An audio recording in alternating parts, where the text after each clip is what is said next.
Today is March 24th, 2022, and I figured I would share with you guys a little bit from a very important book. It's not a book that I finished, but hopefully by being motivated to share with what I'm learning, I will be motivated to finish this book. But it's by a very important author, a man named Miroslav Volf. He is the Henry B. Wright Professor of Systematic Theology at Yale Divinity School in New Haven, Connecticut, and the founder and director of the Yale Center for Faith and Culture. He's author of many books, including Flourishing, Why We Need Global Religion in a Globalized World, and with Matthew Crosam, For the Life of the World, Theology That Makes a Difference. And the thing about Miroslav Volf is he's not just another academic. He's someone who's lived through a genocide, experienced torture and abuse at the hands of his enemies, and he, as a Christian, as a pastor, and as a theologian, likes to and feels he has been called to meditate upon and think about the differences that we have. The war in Yugoslavia was a very ethnically focused and ethnically motivated conflict. And so for him, this book called Exclusion and Embrace, and this is the updated and revised edition, this book is his attempt to come to terms with ethnic identity and the ways that it is interacting and generally conflicting with globalization. This updated edition is from 2019. The original version was written in the 90s. And so this version has a lot of meditation and consideration put forth towards the direction of nationalism as it's cropped up more and more in supposedly secularized versions of sectors of Europe and the United States. So I would like to read some sections from it today, and then we'll see how we get on another day. I'm going to start with the preface to the revised edition.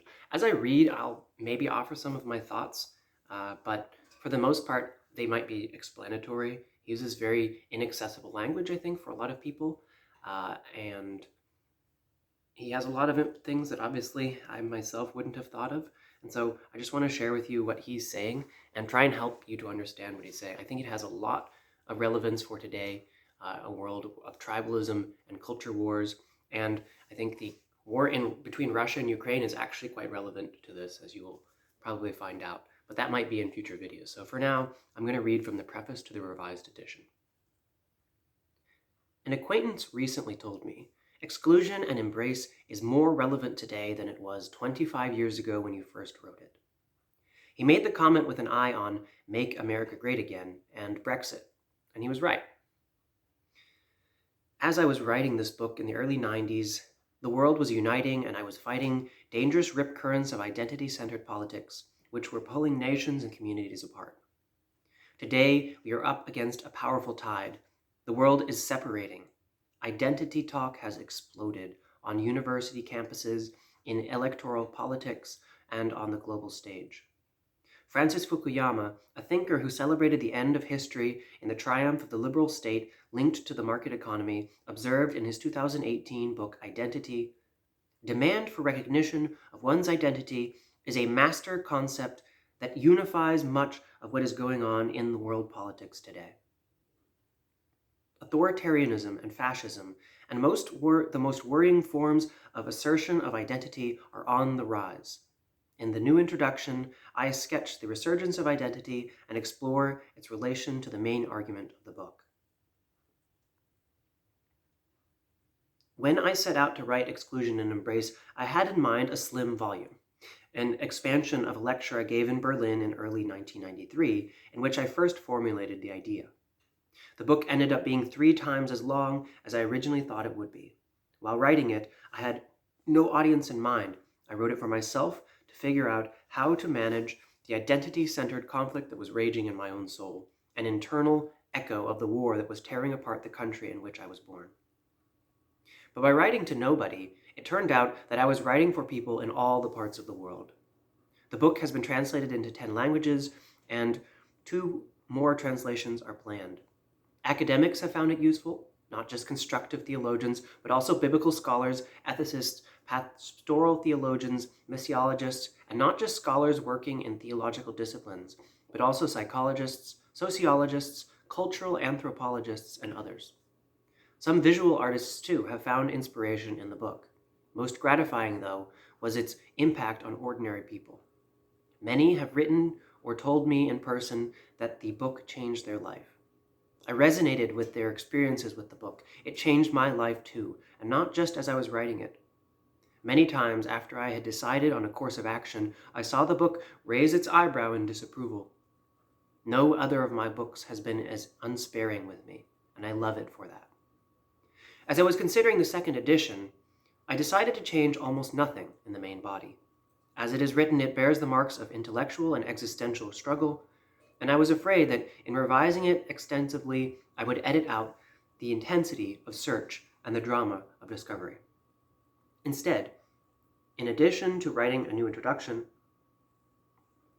I decided to write an extensive epilogue to indicate a set of integrated basic theological convictions that underpin the book, to explain myself a bit about the stress on the will to embrace, for example, to defend myself from criticism that touches the foundation of the argument, for instance, on the nature and the place of the Trinity, which is also why I have reprinted in the appendix a subsequent text on the very topic. And to note that I wish I had not omitted, for instance, restitution as a key element of reconciliation. But I have made one major intervention in the original text. I have eliminated the chapter on gender. Since the publication of the book, the field of gender studies has exploded. Over the years, I was not able to observe developments in the field closely enough to revise and update the text in light of both the amount and the weight of intellectual work accomplished. Responsible rewriting would have taken more time than I was able to give to the project.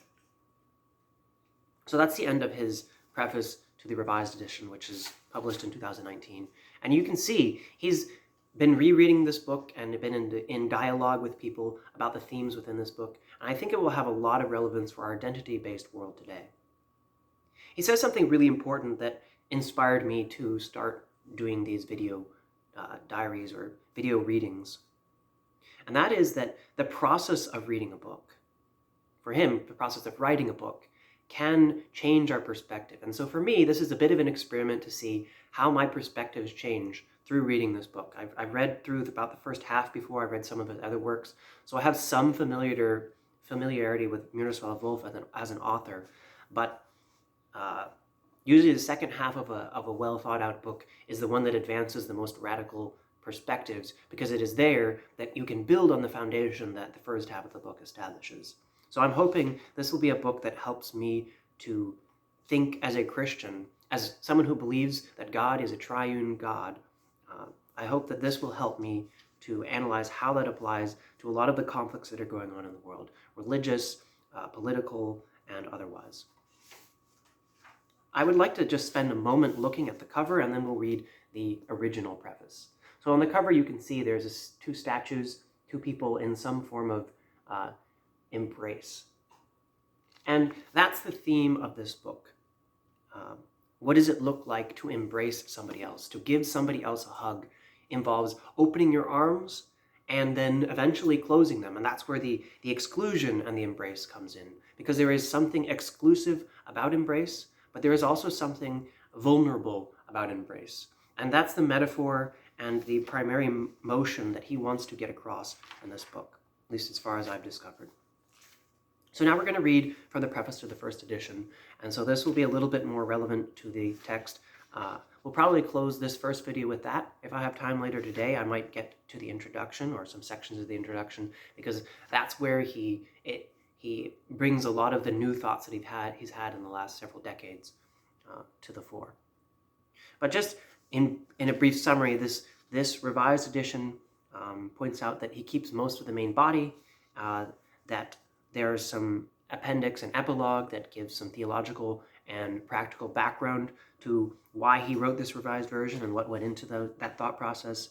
And he points out Francis Fukuyama, you may not be aware of, was one of the most influential, he wrote a very influential essay towards the end of the 20th century on modernity and about the rise of secularism, how religion would be receding, and how democracy would advance. And so that he quotes him from from a book in 2018 admitting that identity is going to be something that's very important, marks a shift in Fukuyama's perspective. And a lot of people saw Fukuyama's essay as a turning point in history, where the secularism of the Soviet Union had failed, and so it looked like the democracy and the human rights perspectives of the West would prevail. But we've seen in some ways the opposite, and I think you can see that in the resurgence of Russia and Putin's attempt to re-establish the Soviet Union in the 21st century.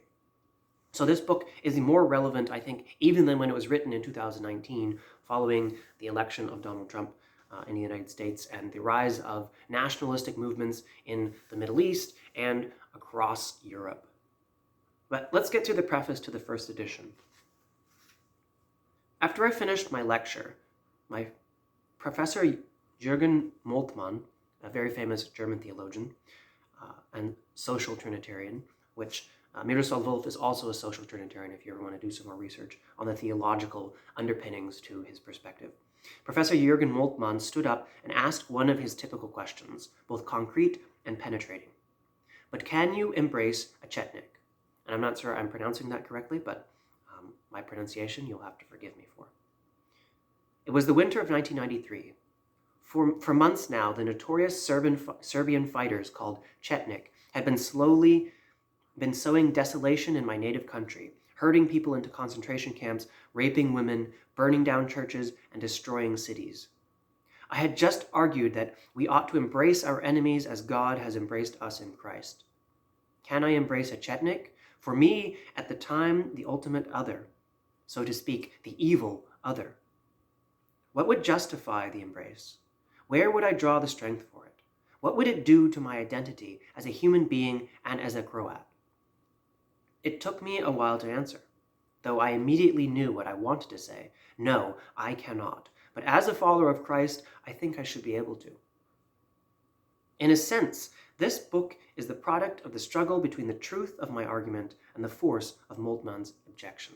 It's the conflict between our heart and our heads, between what Christ calls us to and between the flesh that wants to drag us back to the past. It was a difficult book to write. My thought was pulled in two different directions by the blood of the innocent crying out to God and by the blood of God's Lamb offered for the guilty. How does one remain loyal both to the demand of the oppressed for justice and to the gift of forgiveness that the crucified offered to the perpetrators? I felt caught between two betrayals, the betrayal of the suffering, exploited and excluded, and the betrayal of the very core of my faith. In a sense, even more disturbingly, I felt that my very faith was at odds with itself, divided between the God who delivers the needy and the God who abandons the crucified, between the demand to bring about justice for the victims and the call to embrace the perpetrator. I knew, of course, of easy ways to resolve this powerful tension, but I also knew that they were easy precisely because they were false. Goaded by the suffering of those caught in the vicious cycles of conflict, not only in my native Croatia, but around the globe, I went on a journey whose report I represent in this book. Almost inescapably, the report is intensely personal. Even in its most abstract and exacting sections, I do not mean that I indulge here in a public display of mushy sentiments. The book is personal in the sense that I struggle intellectually with issues that cut close to the heart of my identity. No free-floating and unaffected mind is trying here to resolve an intriguing intellectual puzzle. I chose not even to try the impossible. I, a citizen of the world at war and a follower of Jesus Christ, could not hang up my commitments, desires, rebellions, resignations, and certainties like a coat on a coat rack before entering my study, to be taken up and put on when the work of the day was over. My people were being brutalized, and I needed to think through the response appropriate for me, a follower of the crucified Messiah. How could I abstract my commitments, desires, rebellions, resignations, and uncertainties? I had to think through them with as much rigor as I could muster. The tension between the message of the cross and the world of violence presented itself to me as a conflict between the desire to follow the crucified and the disinclination either simply to watch others be crucified or let myself be nailed to the cross. As an account of the intellectual struggle, the book is also a record of my spiritual journey.